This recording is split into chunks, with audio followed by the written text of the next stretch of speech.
Okay, let's come together. Attention, chop. Kyung-yi. Okay, so this rising block. A common mistake with this rising block is for people to swing it across, the same as a chest block, a middle block, or a low block. Okay, a high block, and they do a rising block the same. Okay, the problem with that, it's hard to see from a single visual reference point of view, from a camera point of view, but if my chamber is here and I swing round and lift and do all my elbow work upwards, okay, I get a lot of elbow movement and very little sort of fist and forearm movement. And the other thing is that I end up, because I'm swinging it across, because I'm pulling the arm across, I run the risk that this rising block, the center of the forearm, ends up going offline because it's coming across. It's coming across me. Okay? And by taking it across, there's only one point that is going to be accurate. Okay? It's like as I'm coming through, the point that I want, my center of forearm is the blocking tool. Okay? This forearm here is the blocking tool. And the point that hits in the middle is a very short space of time because the hand travels and tends to start leaning outwards. And you see a lot of people doing a rising block, they'll end up with the fist above their forehead, and they need the forearm above the forehead. So you've got to watch this forearm and be careful not to let that come across. Now the way to do that is to make sure that the forearm, and I'm going to try and demonstrate this on a single plane here, the forearm just travels directly upwards. Okay? Doesn't go across. The hand is chambered in front of this shoulder and the forearm just goes upwards. Okay? And the forearm wants to stay in a similar plane. Wants to keep going up. It doesn't, you don't want all elbow work, okay, and ending up with a flat forearm. Keep the forearm in the same angle and take that all up in one go. Okay? The question is, why does it look like it's always going across? Well, you add twist to that. And when you add twist to it, I start now at the side. Okay? By taking that directly upwards, it appears that I'm coming across. But actually I'm not. I'm still traveling up. So my hand travels in a directly upward movement. It just appears that I'm coming across. But you've got to make sure you apply hip twist for that. If you don't put hip twist in it, okay, then you have to bring it across. And that's why you see a lot of people, if they don't have very good hip twist, they'll swing the arm across because they're told the chamber comes from the side and they swing it across. It's a mistake. Okay? The hand stays in this plane here. If I keep my hip still, the hand stays in this plane. It only changes and appears to turn when I turn my hips. Okay? But the technique still travels in a direct up and down motion. That way, you're not going to run the risk of swinging off target. At some point, you're always going to hit that target all the way up the chin, right to the top of the forehead. So it's worth just bearing that in mind. Checking with nobody else just logging in. Alright, everyone still on, staying for the next session? Thumbs up? Good, okay. Chumbi! Attention, chop! Kyung-yi, those of you just logging in. Chumbi! So we're going to carry on stepping forwards. We're going to go on to some high grade techniques now. So let's do offset fingertip thrust. Reverse hand, left leg forwards. My time. Hana! Two. Step back to step forwards. Set. Net. Daso. Change your hands. Yazi. Poppy. So it's reverse. That's it. Ilgo. Wind the ankle. Make sure you land stable. Yado. Aho. Yo. Hana. Tul.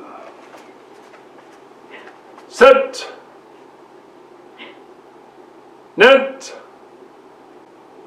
Think about this opposite hand, okay? Don't just bring the opposite hand up as your hands come up.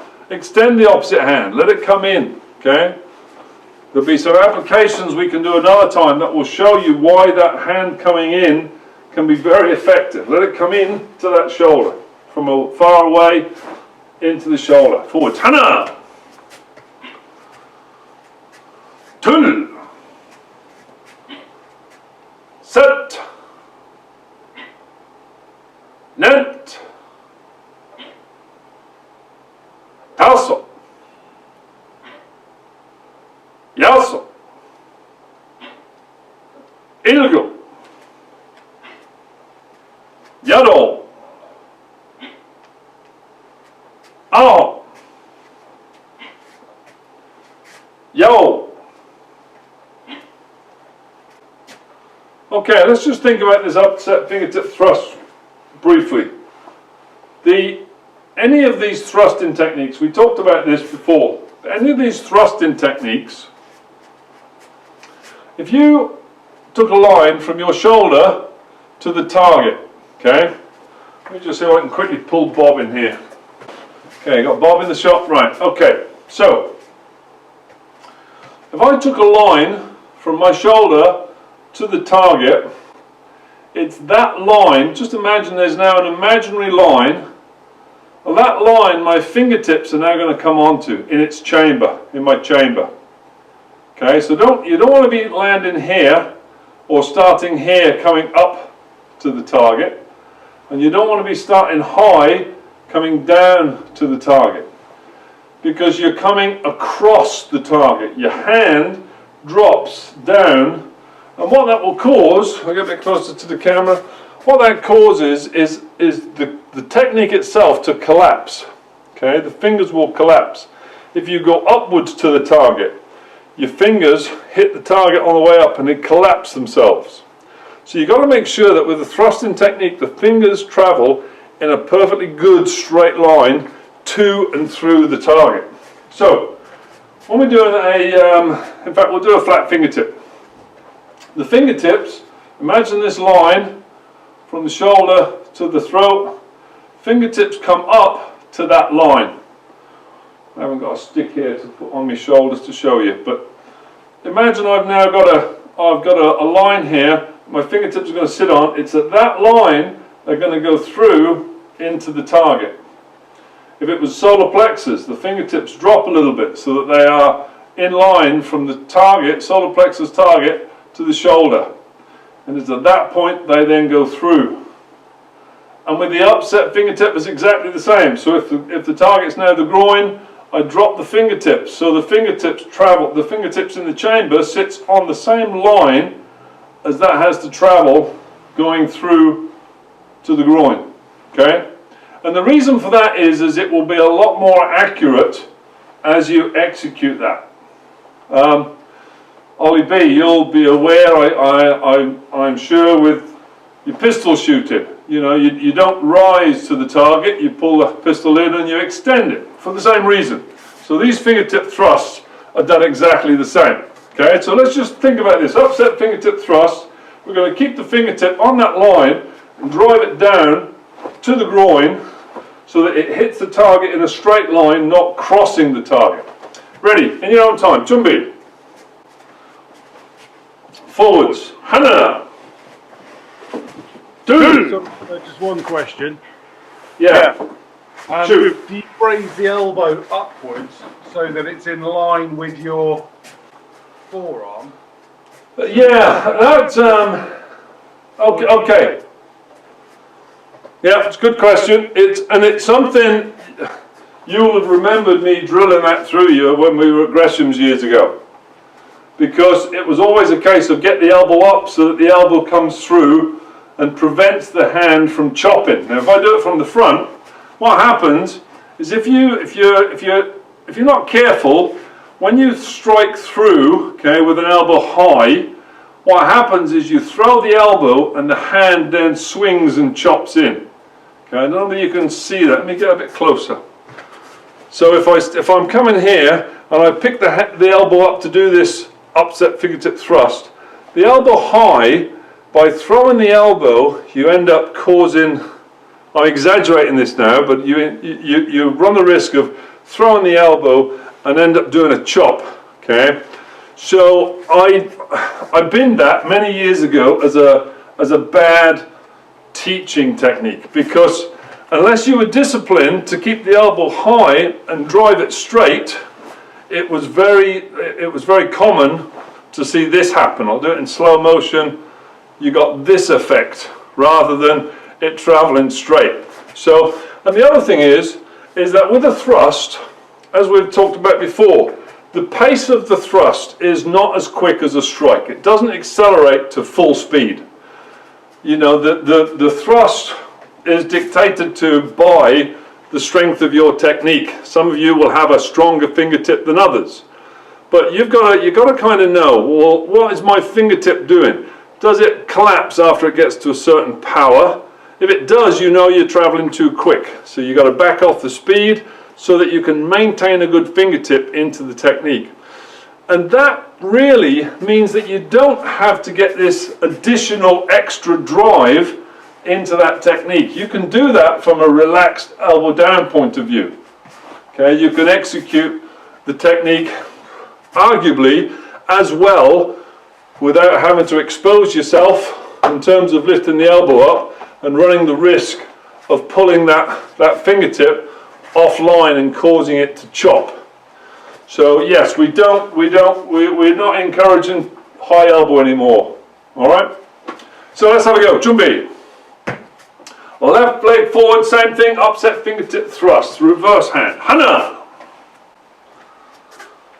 Tul. Set. Net. And it's that angle we've got to be careful of. It's this angle here. It's got to be a straight driving technique, and it's got to be in line, and it's got to be focused. Imagine you're thrusting through with a sword. Hana, you're not slicing at all. So don't encourage the hand to swip round or to drop down. Tul. Set. Net. Tassel. Yasso. Ilgo. Oh, you got a question? Yeah. Reverse hand, does that start sort of low and come up, or does it start outwards and come in? A lot of people have it low so that it travels in the opposite direction, and it sort of passes it. From a application point of view, I don't think it's that critical. If you've been taught to do it from a low point of view, it's okay to do it from a low point of view. Personally, I think it's a nice height as a sort of a central chest shoulder height. You know, from a fencing sort of barrier point of view, it's a handy place to start. And you know, from an application point of view, quite often you want to use this upper hand to deflect an attack coming in. So it's better that it's high for you to be able to, you know, block anything coming in from at your face. You know, from this position here, coming across the line of your face with this hand is just it gives you an additional bit of good motor skill habit forming. It's there to defend or deflect anything coming at your face or at your chest. All right, that's a few more. Then we'll go on to another one. Forwards. Hana. Two. Set. Net. Tasso. Yasso. So William, I'm just going to use you as a good example because you're filling out a bit now. You're getting some stature about you. You're using strength, okay? And by using strength, you're pushing this elbow forward, and it's causing it to chop a little bit. Just relax the elbow down. Just drive the hand in. This is not a hard technique. This is like a poking technique. Imagine you're going to put your fingers into somebody's belly, you're going to push them rather than actually hit them quick and fast. A few more. Hana. Two. Set. Net. Yeah, that's it, William. That's better. Daso. Winston, you're doing it a little bit as well. Keep your head up, Winston. Yaso. Yeah, that's it. That's good. Ilgo. Yado. Aho. Yao. Good. Palo. Shelves, relax. Just stretch off. Any questions? Just unmute yourself and give me a shout. I've got to grab me drink because I'm getting hoarse. Okay, good. Any questions on that one? Got the next one? No, all good. Bring your legs in, check legs off. All right. What we got? We've got a couple of. We've got blue belt. The rest of you are all black belts. Yeah. Okay. Callum, you can have a few goes at these. If you change with Jack, so Jack's in front. And then you can watch Jack, because we're going to go on and doing some black belt techniques. You can watch Jack and copy what he does. You can have a go at these stuff. Okay, Chumbi. Let's go forwards, X, knife hand, check-in block, in L stance, forwards. Hana. Tul. Set. Net. Daso. Yaso. Ilgo. Yaro. Aho. Yao. Hana. Mike, come forwards one step. Dul. Set. Okay, I want you to watch Mike for a second. I'm going to pin Mike. Can everyone see Mike now? Thumbs up if you can on your main screen. Is Mike gone big on your main screen, everybody, or is he still small? Okay, all right. I don't know what I thought I was making him big on that. All right, if you can just have a look at Mike. Mike, forwards again. Go. And again, go. So look at where Mike's chamber is. Both hands are off to one side. Again, go. And again, go. And again, go. I don't know, I thought I was able to make you the big screen, Mike. Let me just check. Spotlight video. Hang on. Is that any better? Yep. There you go. All right, now you can see his spot on his nose. Anyway, forwards. Hana. See, so what's happening is his hands chambering in front of his rear shoulder. Dul. Set. Okay, so now I'm going to pick on Ollie. Let me see yours. Spotlight your video. Right, Ollie, let me see yours. Drop yourselves back. Okay, Hana. Dul. Set. So now you see Ollie's hands are wide. Both hands are wide coming across. Net. Daso. Yaso. Ilgo. So, relax. Okay, so in fact, before I get into that, let me ask Mike. So Mike, I'm going to unmute you. Mike, tell me why you do it the way you do it. Why do you do what you do?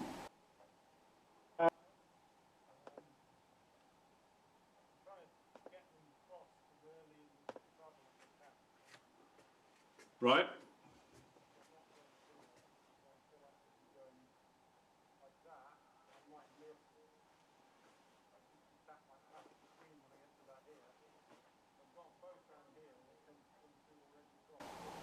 right? So you're driving both hands in one direction. Yes. Yeah, okay. Ollie, let me just unmute you. Right, Ollie, why do you do what you do? So if I start here, I feel that my hands come directly forwards in a straight line in the direction that the stance is strong in. So the stance is strong forward to backwards, and therefore coming forwards, I feel like I'm coming more forwards than if I brought my hands round here and swung round into it. Right, okay. That just Can I has to speak? feel for me. Yeah, hang on. Sharon's waving. Sharon, shoot. Ollie, can you do that from the side view for me, please?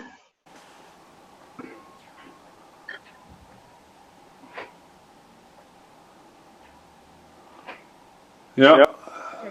I was just wondering at what point his hands were crossing, if they were crossing as we've been doing with the X fist rising and pressing block, that they cross and then travel out, is how I do mine. Yes, so they cross quite early and then travel out as an X. Yes.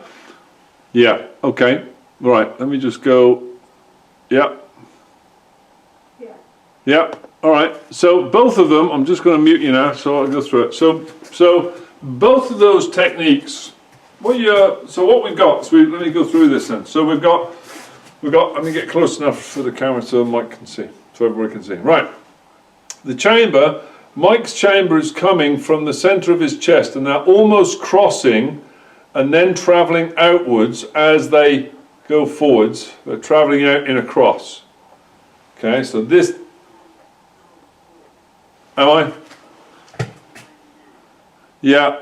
Let me switch that around. That's that will help. Speak of you. Is that it? Yeah. Right. So the way Mike's doing it is he's crossing his hands quite early, and then they're driving out as an X knife hand checking block.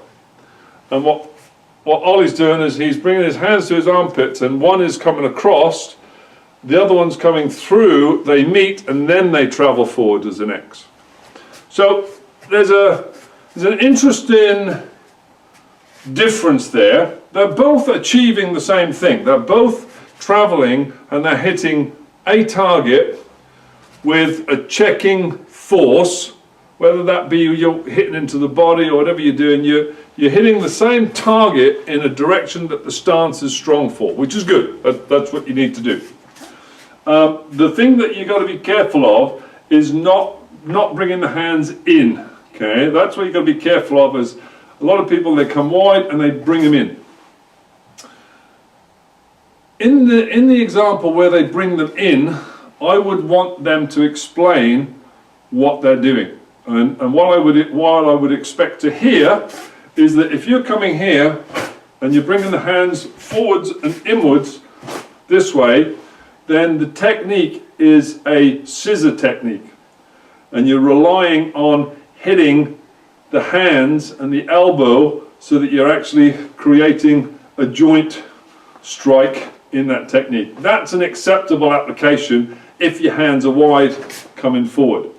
But it then isn't really a check-in block. So we try and think of, let me get Bob back in again. We try and think of Bob, of the knife hand check-in block as a technique that checks something with some degree of mass behind it. So I want to be coming in here and checking this way here. He's not got any arms, so I can't demonstrate the arm restraint, but if you imagine the punch coming, and I came this way, I'm coming into the outside of the elbow and into the wrist, and striking the hand, creating that as an X-fist pressing block, checking block, but it doesn't support the fact that it's checking. It's more a scissor action, whether you do it on the outside or whether you do it on the inside. So the point I want to make with that is really the travel of the hands want to be the hands want to be coming together and then traveling forward as one unit, not coming together at the unit, unless you're doing a scissor block. Okay, if you're going to explain a scissor block or a scissor action, then it's a bit different. So let's have a go at both of those. Can I just have a question? Sharon, shoot. Just watching the Tans doing the application on the arm. Yeah. Where are they striking if you did that? Just if you explain it, I can watch them do it. Did you hear that, sir? I did. So, KT is doing the application on Winston. Right. I was just wondering where you're hitting. Are you hitting above the elbow joint or below it? Oh, sorry, when you're hitting the arm. I can't see KT. I've got my ugly mug on the screen. Let me just see what KT's been doing. Oh, I see. Right, let me just pull KT up. Spotlight video on KT. Well, watching you, KT. Yeah, okay, exactly. So that's really what you're after doing. So if you change, keep that same hand, Winston, but now change your hands, KT, so you're doing the opposite side. So you've got inside, and your left hand wants to be striking the wrist. The right hand wants to be going into the elbow. Into the elbow with the right hand. That's it, that's it. Okay. Yeah.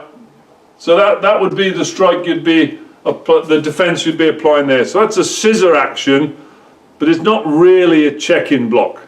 Or could it be? Could you argue that you're checking that punch? I'm not sure that would be seen as a check-in block myself. No. Yeah. Yes, exactly. It's that scissor in action, isn't it? Yeah. Okay. Let's go on to that. Let's have a few goes at that. But let's have a go at both of them, because you know what I'm like. I'm a big fan of, if you have your application understood and you want to execute that the way that it's that you understand it, that's great. Let me get Bob out of the way. Ready, and Jumbi. Going forwards. Left leg. Hana. Tul. Set. So if you're applying a checking technique, make sure the hands come together prior to moving too far forwards. Net. Daso. The leading leg has the leading hand in front. Yaso. Ilgo. Yaro. Aho. Yao. Hana. Tul. So looking at those of you that got your camera set right in front, it's good. It gives me an example as to where this technique is executed. Now if I look at Ollie, the camera is directly in front of Ollie and it shows me his X knife hand is central. It can be a central technique. It can be a side front technique. So this is a technique that you're slipping down the side of somebody. I'm not going to pull Bob in, but you're slipping down the side of somebody. It's a close range technique. Okay, so you got to slip down the side of somebody, and by default that then puts them, instead of being in front of you here, it now puts them here because you're going down that side of them. So the technique does also need to be executed as a side front technique, not just a front technique. If you change it to become a side technique, you don't turn sideways, okay? You just change the hands. And there's a question for watching somebody. If somebody's doing it with the back hand in front, okay, you got to say, what direction are you blocking? What direction are they coming? Craig, question. Craig waving at me. Go away. Hang on, Craig. Let me unmute you. Say again? I've only got the Tans on the screen, sir, not you. Oh, are you missing me already? Hang on, let me... Oh, let me get on. There we go.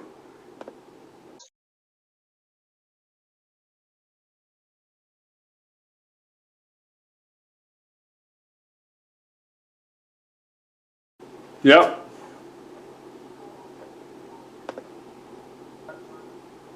Therefore, the direction of force will be against the weakest part of the stance. Yes. Fall over because it's not in the stance in the right direction. Correct. Yes. So I'll bring Bob in just to go through it. So, you know, I'm a big fan of making sure that your taekwondo suits you and what you do. Okay, gone are the days where I was a second dan that cracked the whip and said, "Do it as I tell you, exactly as I tell you, forever and ever and a day." That's not really the case anymore. If I want to check somebody that's in front of me, okay, and I'm checking somebody side front, I'm shifting. Hang on 2 seconds. I'm just putting the other camera on so I get a different angle. So I'm shifting to one side. That person is now a side front technique, not side front. So that's where that check now comes in. And I'm hitting here direct onto their chest.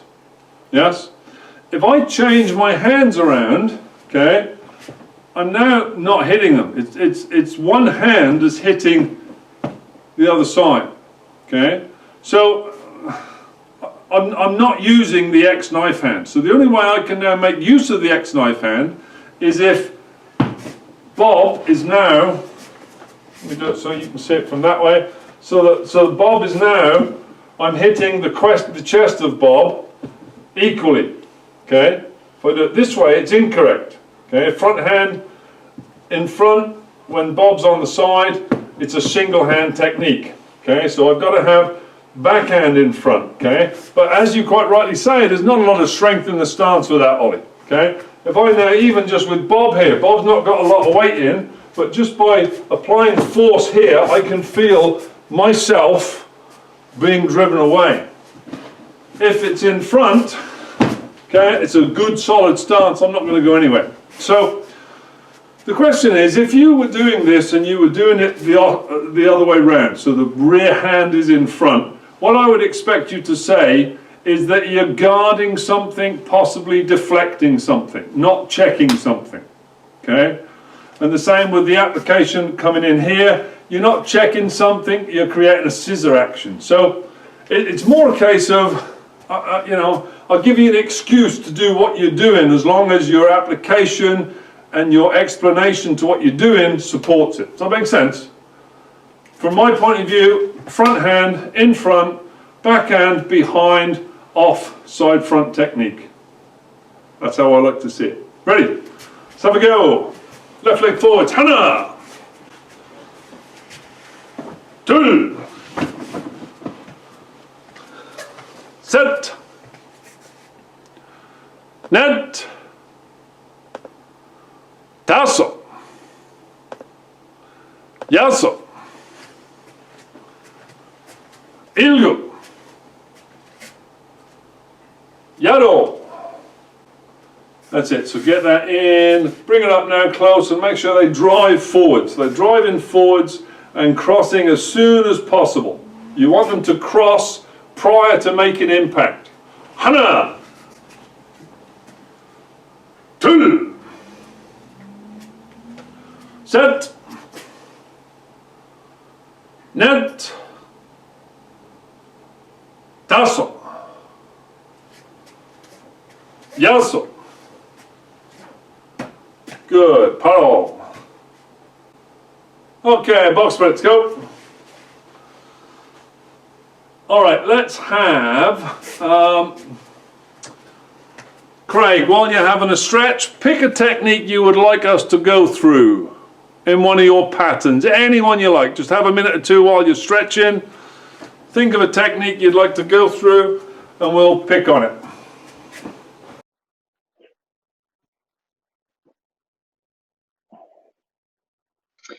Can I just ask something? Yeah, Sharon, shoot. With the X-Fist pressing and rising, I more often than not have my hands touching as they push up or press down. On Yeah. that checking, I don't tend to do that. I keep my forearms apart. Yeah, why is that? Well, I don't want to get hurt, but I think whatever. Yeah, and it's you end up, you know, smacking your own forearms really, and your forearms end up being, you know, battered as you do it. So you got to try and imagine it's the two knife hands that are making contact. Now, if I take my knife hands, can you see me? Let me get a bit closer. Yeah, I can. If I take my knife hand, if I have my knife hands too close, it's the forearm that's then doing all the work. I have to turn my palm away and almost do a palm, you know, flex my wrist so that my palms are forward so the knife hands are making contact. So the impact is then on the knife hand edge, not on the forearm. So it does mean you've got to go quite a bit further forward with this. So I don't know whether you can tell in the camera, but my hands are my knife hand edge on both hands are quite a lot further forward than my elbow, which allows the impact. You know, you'd have to do it against a punch bag or a wall. Yeah, can you face the camera? Yes. Okay, yeah, I see. Yes? Yeah. So my knife hand edges are the ones that are predominantly forward. So my forearm isn't going to get hit. Right, Yes? These guys have got to go. Sorry, I need to stop. Yeah, you guys, no worries. They've had to shoot off. Have I? What's the time? Oh my word. See the wonders of Zoom where there's no time restriction. Craig, what do you think of that? Yeah, tried shutting me up. I suppose you can do it from your end now, can't you? Anyway, Craig, give us a quick technique. Let's finish on one.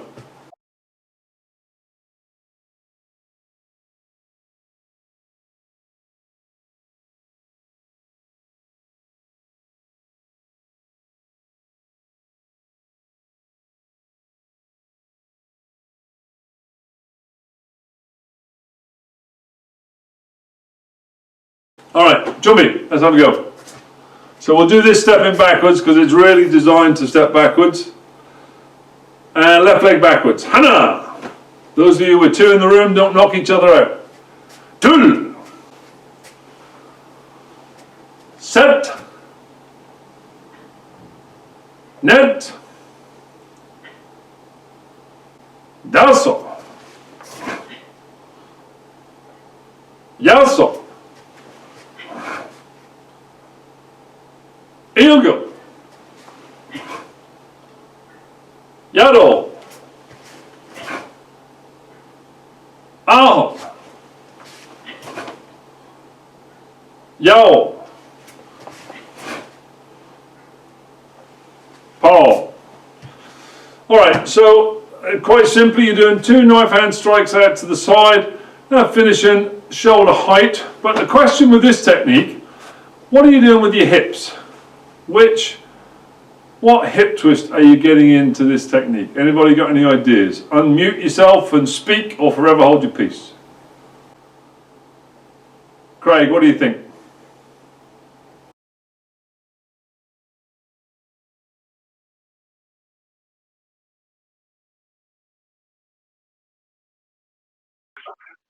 Yeah. Why do you do reverse? Feels like this right hand needs more momentum. Yeah, very good. More power. Yeah, With the exactly. hand. So if you imagine, if I'm stepping back with my right leg, anything on my right hand side is going to have the assistance of kinetic energy. There's going to be a degree of force. I got Bob here behind me. If I step back here, okay, Bob is going to feel the force of my step.